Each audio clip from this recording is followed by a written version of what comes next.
Welcome to the show, everybody. It is, for me, past midnight. It's now technically Friday morning because I am currently in France. Obviously, not my normal backdrop, but I opted to make sure that I had to get in for the Thursday and Friday show.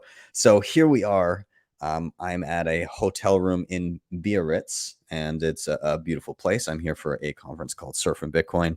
I'll chat a little bit about that later on, but plenty to talk about in the news. I think again we're getting more and more evidence of the "then they fight you" phase, and so we're going to be chatting a little bit about that with Nico today. So other than that, this is live. You guys know that anything can happen. So of course I defer to my friend Bill here. We'll do it live. Okay. We'll do it live. Fuck it. Do it live. I'll write it and we'll do it live. Thing sucks. If you have not already, like, subscribe, share, all those things. Super important. They help get this content in front of more eyeballs. I am Ben with the BTC Sessions. This is your daily and simply session.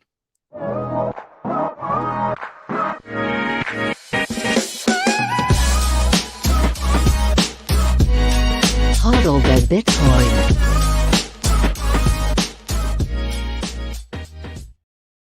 All right, before we bring in Nico, let's take a look at where we are in the markets right now. We're sitting at $21,574 per coin. A single US dollar will pick you up 4,635 sats.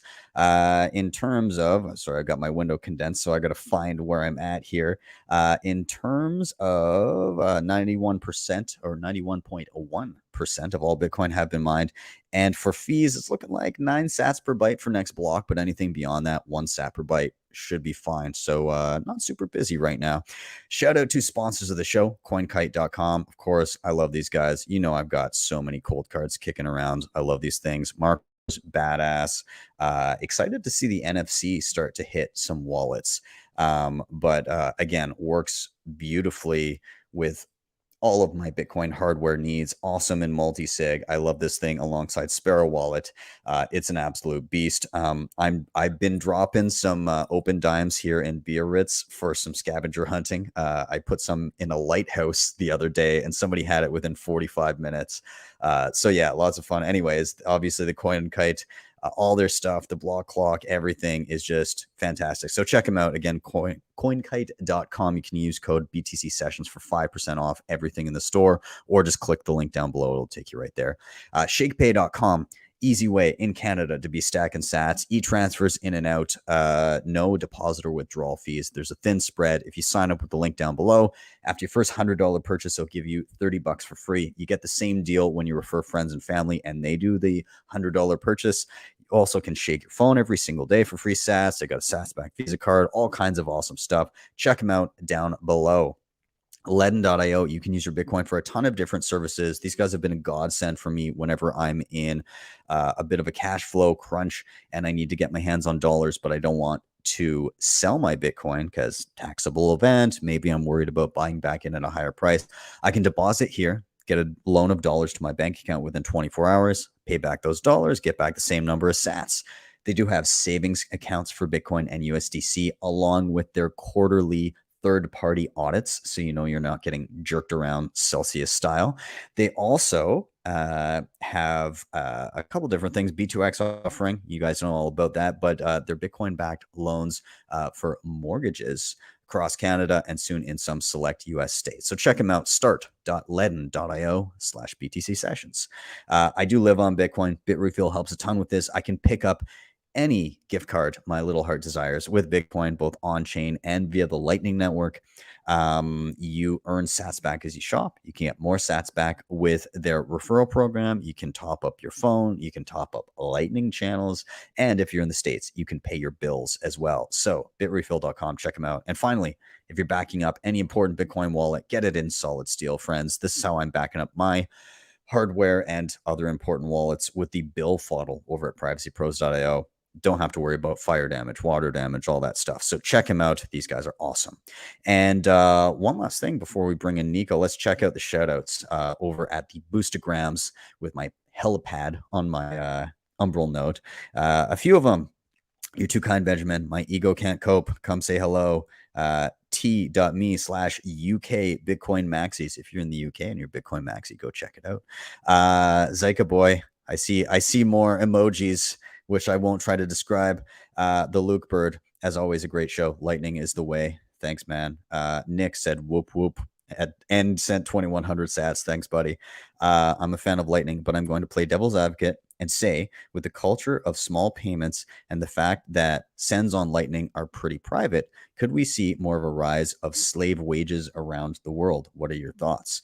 From Merlin.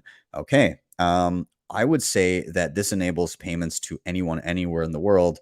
And what I think is you'll start to see, and as you've seen with remote workers now, you'll start to see wages rise in the worst countries in terms of wages, and wages fall for the same job in first world countries, because it's now becoming a global market and you can now offer your services up globally. And so those that are used to basically not being able to offer their skills to anybody, so all of a sudden you get people that are getting virtual assistants or VAs from North America, and they're paying somebody in India, which would be a much higher wage than they might get at another local job. So I think it actually helps the lowest income earners, and it hurts the highest income earners that are unskilled. Random bull from Michael Madalov. Thanks, man. 1,000 sats. Thanks, Ben, Nico, and Yellow. Only 2 sats this time, as I will be donating to Hodlonaut, yes, on defendingbtc.com. Please, everybody else, continue with that. Hodlonaut's trial with Craig Wright coming up. Keep the education going, my buddy, from KNSV22. And finally, is there a smoother, sexier duo than Ben and Nico? Hashtag bring the heat from Joey. 69 sats. Nice. So thank you guys for all the boosters. Let's get Nico in here. Buddy, good to see you from afar. How are you doing? Man, it's always an honor to be on the legendary BTC sessions. I'm doing great, Ben. You're getting a Sessions fan club here now. There's now all the comments are coming in for the both of us. So I'm glad you've been joining me on the Thursday shows now. So thanks, man. I appreciate it. Yeah, I've had a great time. I think, a couple months more of doing this, I'm going to have a blonde streak right here. It'll naturally appear. You don't even have to diet. It's just going to happen. Oh, man.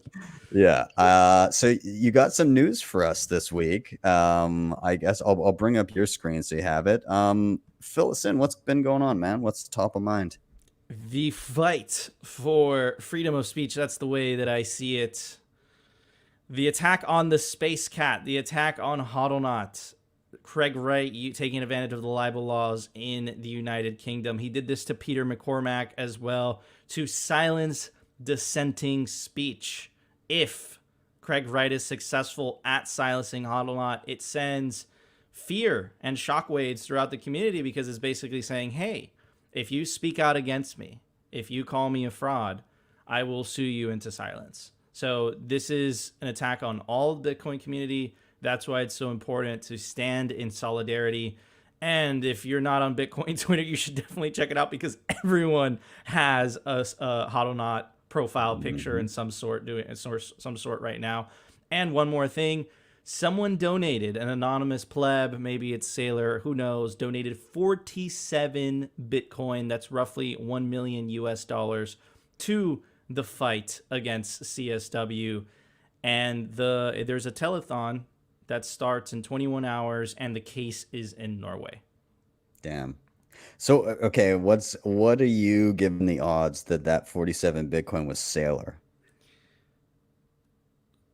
Either it was Sailor or it was an OG pleb. Yeah. There is many OG plebs that started stacking when Bitcoin was $10, $20. And for them, 47 Bitcoin, even though it's large fiat value today, it's just a drop in the bucket in their stack. So it could be either those two things, I think, in my opinion. Yeah, I think so. I'm sure there's got to be somebody looking on chain that's kind of digging around. What would have been poetic is if it was all coin joined. That would Hell have been yeah. fantastic. Hell yeah.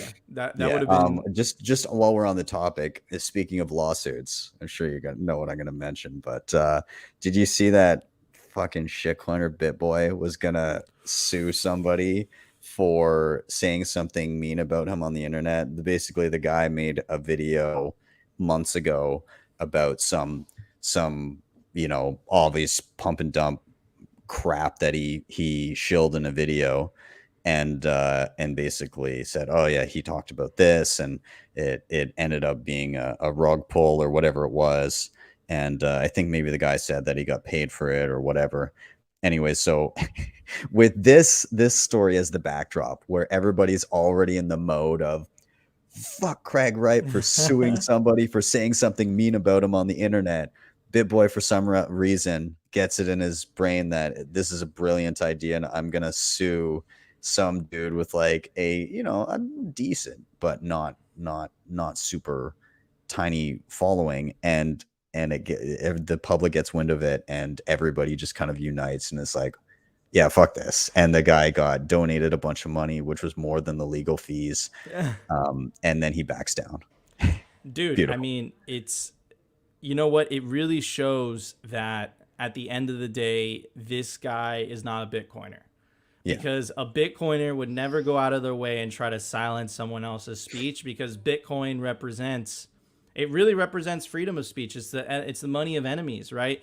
Your worst enemy is going to use Bitcoin, and there's nothing you could do about it. So Yeah. I think it really shows, it's kind of like a Freudian slip. It really shows where his priorities are and what he actually believes, Yeah. So Yeah. And the apology was the best part, because he's like, I'm really sorry that this became public.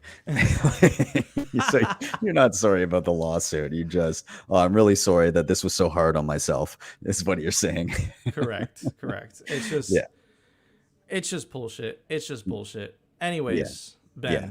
let's move on to the second part. Indeed. I'm going to start it off with a quote from the sovereign individual. I'm going to keep referring back to this throughout the news. Check this out, Ben.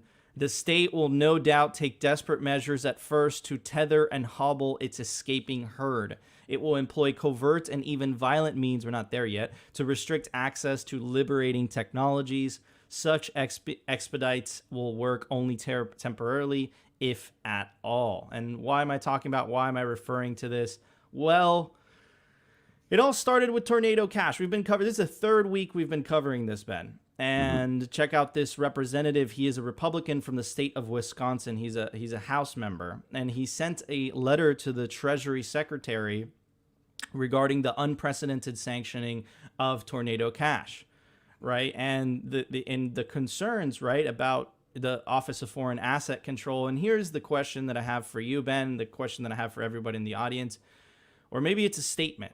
I do not believe current U.S. sanction policy is compatible with Bitcoin. And what the Treasury did with the sanctioning of open source software, and not an individual, not a government, is basically signaling where they're trying to take this. And the way that they did it, Ben, was ingenious, because they picked a tool that wasn't very popular, but it sent shockwaves all around the industry. It started, the shitcoiners started having cognitive dissonance last week, and they're like, holy crap, this thing might be centralized. But here's the smoking gun, Ben. Here's the news that came out that really lets me know where they wanted to take this the entire time. They're testing the waters. This is an article by the Washington Post. Top crypto company defies U.S. sanctions on service that hid stolen assets. So they're trying to get Tether to comply with the sanctions. Do you think this is just going to stop here? Do you think, how long until they say, hey, Tether, hey, USDC? Iran and Venezuela, those individuals there, you gotta freeze their addresses. And that's what this is all about. They're trying to set a precedent and to say, hey, open source technology is fair game. And why are they trying to do that? I'm going to refer back to the quote from the sovereign individual. individual, the state will no doubt take desperate measures at first to tether and hobble its escaping herd. The nation state is losing its monopoly on the creation of money and their ability to manipulate people through that monopoly. And then this is them in their last death throes trying to maintain that control, but you can't take it away from them. Bro, that move with Tornado Cash, what was that quote that Jack Mallers always says, Ben? Pawn to E4? Holy crap, did they really think this one through? And they nailed it. Yeah, absolutely. It's scary, and this has been, even here at the conference, this has been we haven't really kicked things off yet, but it's top of mind for everybody. Everybody's saying, okay, well, and I've been talking to some privacy people here, people that are working on various tools, and a lot of them are like, it's a matter of time. It's a matter of time before it's, the spotlight's on us, and what can be shut down and what cannot be shut down. And yeah, it's coming. It's coming. Absolutely. And I think you buried the lead there real quick, right? What can be shut down and what cannot be shut down. And the decentralization, this is where decentralization will shine. And this is where the centralized shitcoins will be captured, basically. I don't think they'll be shut down. They'll just be captured. Hey, Ethereum, you could only run OFAC compliant nodes. Holy crap. That day. Anyways, it's Ben, check this out. Oh no. You good? Yeah, I'm good. Let's keep going with it. Okay. Yeah. Here is Coinbase. PayPal joins the Trust Travel Rule solution. The travel rule is a rule that was recommended by the Foreign Financial Action Task Force, an unelected bureaucracy that recommends to all governments how they should handle KYC and AML.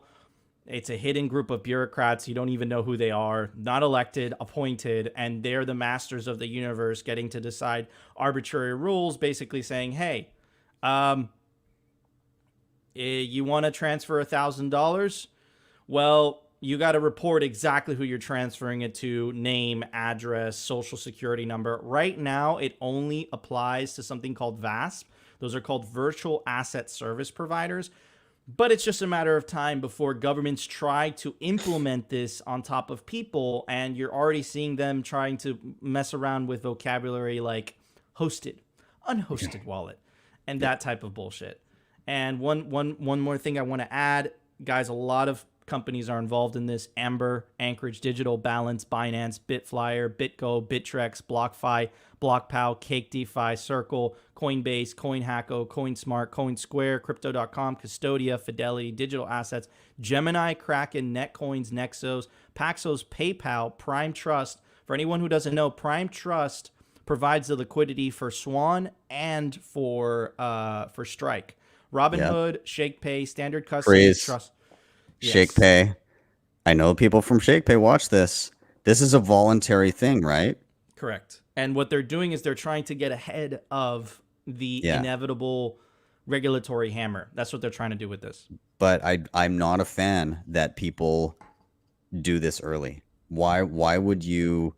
It sets the precedent. Like, if there's no pushback, you need to at least until it's absolutely like forced upon you, don't just lie down, right? You gotta at least put up a reasonable. I understand if you're a business and you have to operate within the rules of wherever you're located, but if it's not yet law and it's not clear that it's going to be law, there's no like, oh, it goes into effect this date and you have to be ready by this date. Why are you laying down? So if anybody from Shakepay is watching this currently,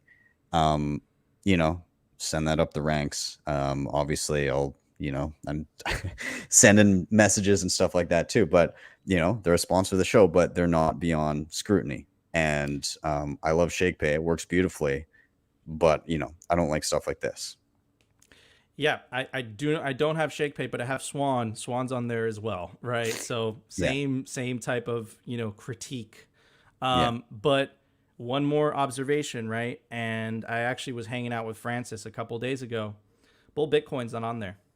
Yes. So Yeah. is this necessary, or are you guys just trying to get in the good graces of regulators? But I think what they don't understand, Ben, is that this is a separation of money and state. Do you think the state's just going to hand over the keys and say, hey, here you go? They're not going to do that. Their whole bureaucracy depends on the money printer. Yeah. Anyways, Yeah. okay, so this is really interesting, Ben, and I just want to point out this up top. It says prosperity for all, United Nations. Okay. This was the one that bothered me the most out of your selections for the week. Reading this got my blood boiling. Yes, the United Nations that has prosperity for all. They're advocates of human rights and all that BS. And that's not BS, but the reason I say it's BS is because they're just hiding behind that moral virtue. They literally released an article August 10th saying the United Nations spells out actions to curb cryptocurrencies in developing countries, meaning countries that need Bitcoin the most because of inflation, because of totalitarianism. What they're saying is, hey, can't have that. What's going on there? And why is that?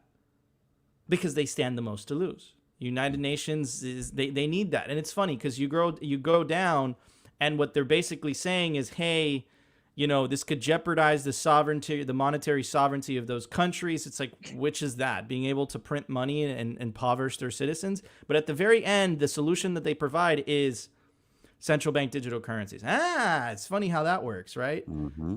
But wait, there's more. Check this out. Controlling crypto can make the internet safer, says UN executive. And what is her reasoning?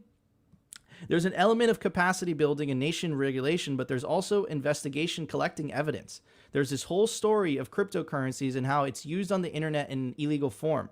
These are small interventions where a lot of investment needs to happen in infrastructure and capacity building in the cybersecurity space. And the reason she's advocating for that is because it says various assets have been utilized in illegal vices, like the purchase of drugs and money laundering. Well, unfortunately for them, Simply Sessions brings the receipts. Check this out. This article by Bitcoinist.com. A report from the International Narcotics Control Board shows that Bitcoin is not the preferred method for drug cartels or other criminal groups to launder money. They would rather use banks. I'll say that again. They would rather use banks. This opposes the widespread narrative that claims a digital coin creates the opportunity for crime. But wait, there's more. Swift says criminals prefer cash for money laundering, not cryptocurrency. But wait a second. Why are they so focused on crypto? Why are they so focused on Bitcoin? Maybe it has to do with the fact that Bitcoin is a threat to their power and control. And maybe, I know I'm going to sound a little bit of a conspiracy theorist here, but maybe it doesn't have anything to do with financial stability, money laundering, and crime. Because if you look at the actual data, it's saying something completely opposite than what they're pitching. And one last thing, Ben, isn't it absolutely beautiful that they have prosperity for all on the top? Oh, God, it makes my blood boil. Can you do me one favor? Can you scroll down to the very bottom where they give the play-by-play of the methods in which they could achieve this? Could you give a read to just the final bullet points there? Urges authorities to take the following actions to curb the expansion. Could you just kind of rattle a few of those off of what they might do? Absolutely. Ensure comprehensive financial regulation of cryptocurrencies through regulating crypto exchange, digital wallets, decentralized finance, and banning regulated financial institutions from holding cryptocurrencies or offering related products to clients. So that's like basically saying even banks, they don't want, like in developing nations, they don't want banks enabling people to store their wealth in alternatives, even if it's fully KYC'd, on ramps and everything. They're just like, no, don't give them any access to it. Unbelievable. Let's go to the next one. The next one is restrict advertisements related to cryptocurrencies as for other high-risk financial assets. Provide a safe, reliable, affordable public, here's the CBDC, Ben, public payment system adapted to the digital era. Yeah. Yeah. And then obviously we've seen some of this here. Agree and implement global tax coordination regarding cryptocurrency tax treatments, regulation, and information sharing. So there's the FATF travel rule. and then redesign capital controls to take account of the decentralized, borderless, and pseudonymous features of cryptocurrencies. So they're really just trying to capture every aspect of this, and they're doing it under the guise of saving those in developing nations so that they can continue to peddle their predatory IMF loans and all the other bullshit that they do to siphon wealth out of those countries. It's literally they want to keep the game. If you haven't read Confessions of an Economic Hitman, go read that, because that's the game they want to keep going. They want to be able to go in, seem all buddy with these countries, and then rope them into these predatory loans so that they can basically just siphon off all of the resources and wealth of that country. And you know, from a high level, from people that aren't familiar with this kind of stuff, they think, well, it's a poor nation and they must be doing something wrong there. No, it's that. It's absolute,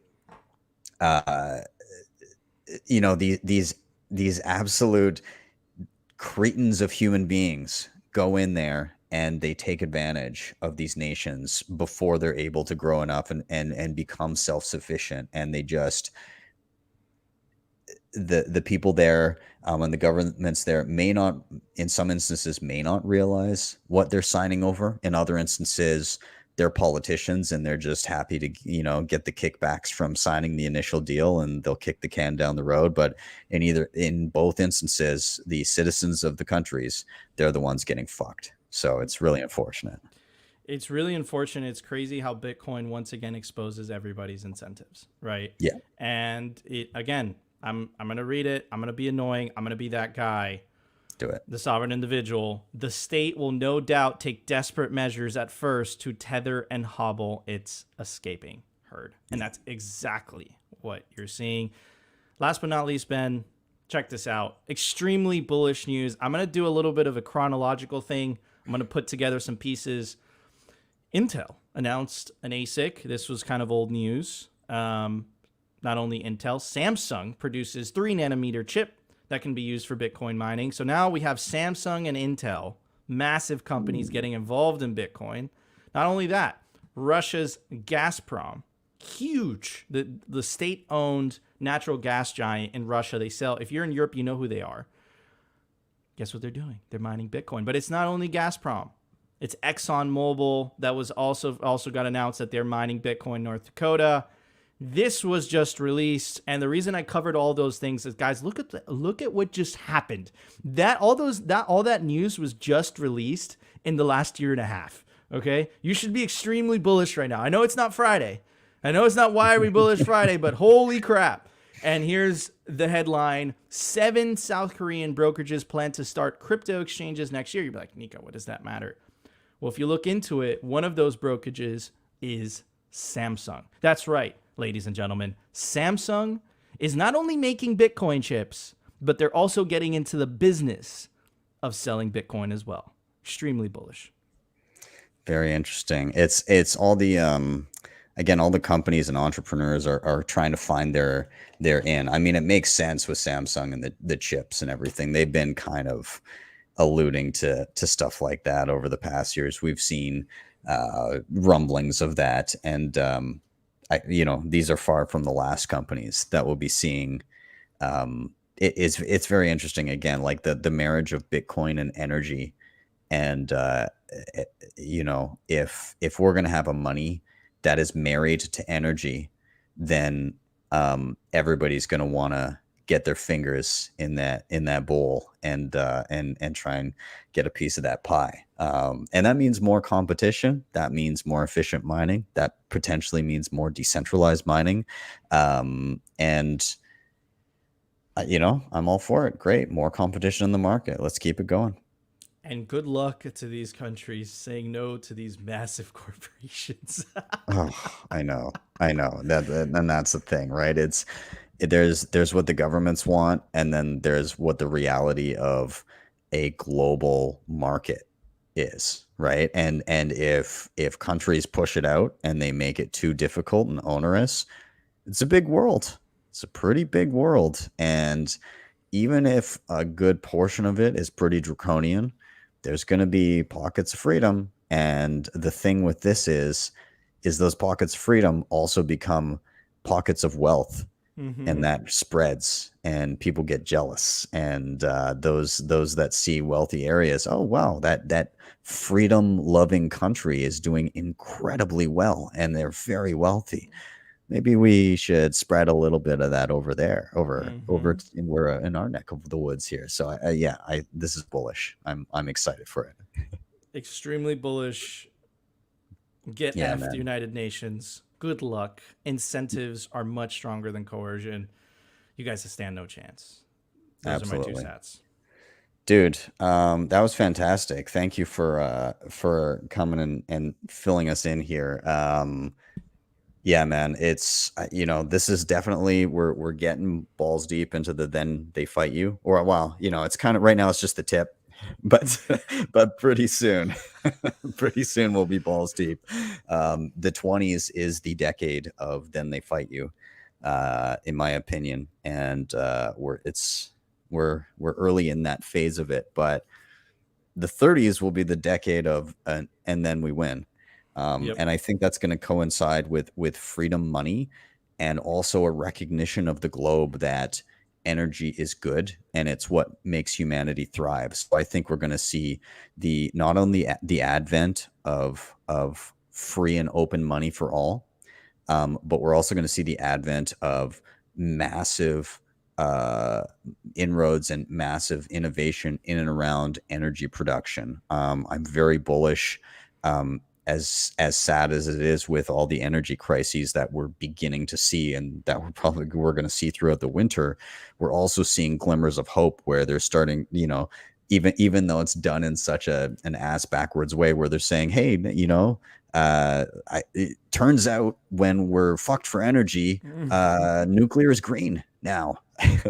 but with that comes the ability for people to once again work on and innovate with nuclear. So I think that's going to be a big thing over the next decade, and I think that puts us through that fourth turning and into a brand new generation of abundance. So you hit the nail on the head. The fourth turning. I was going to mention that if you didn't.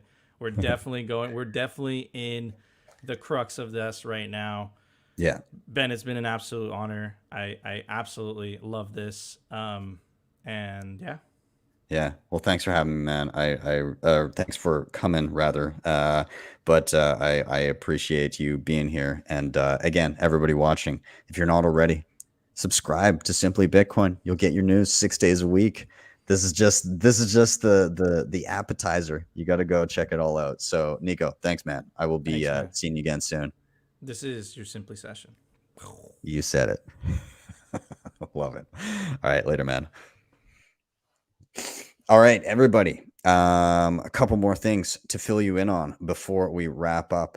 Again, I said I was here in Biarritz, France. This is for Surfing Bitcoin. And the conference itself has not yet fully kicked off. There was a little bit of a mixer tonight.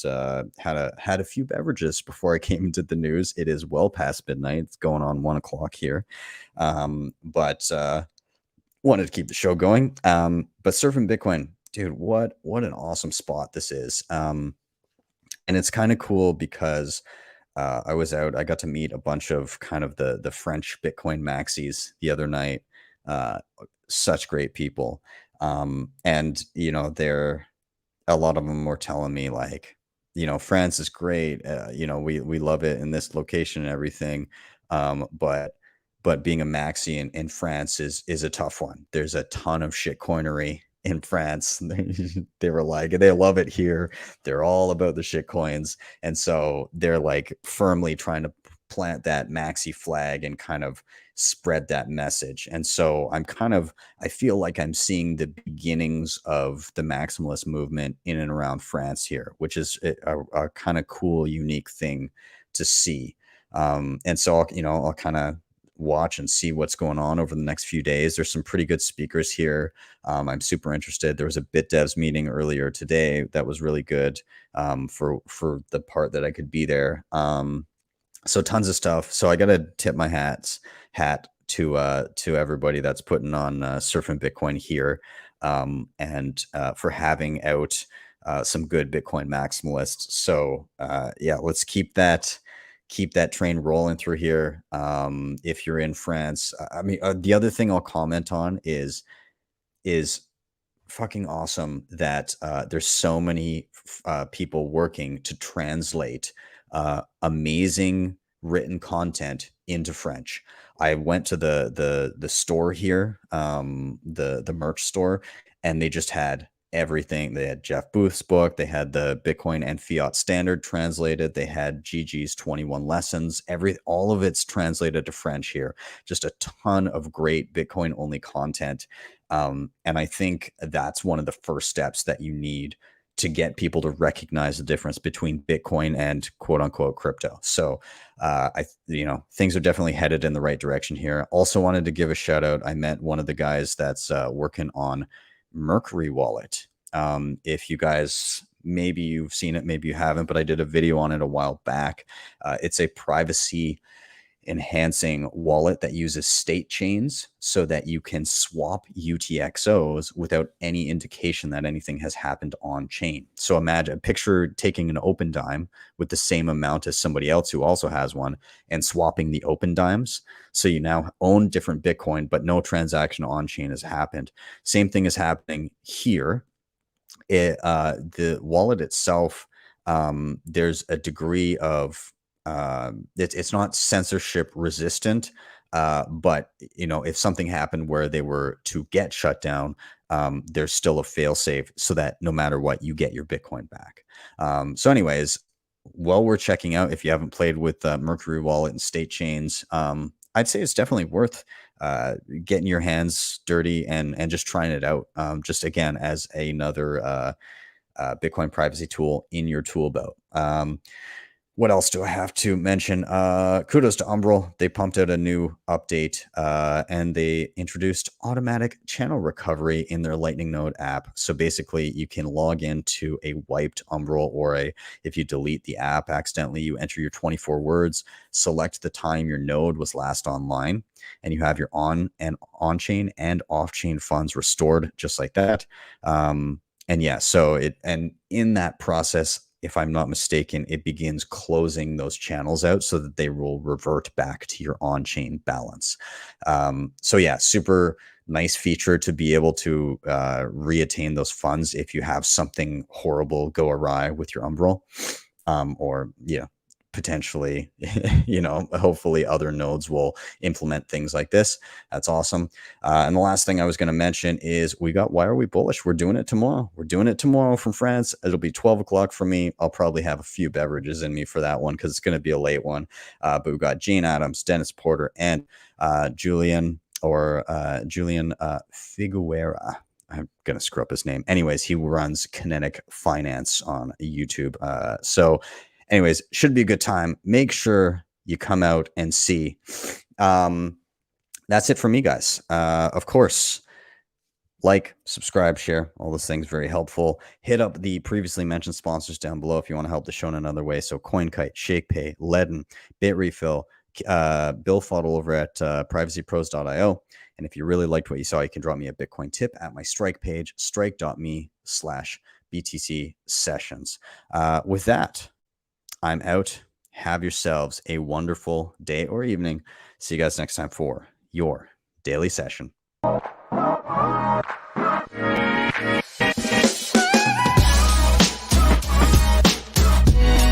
HODL the Bitcoin.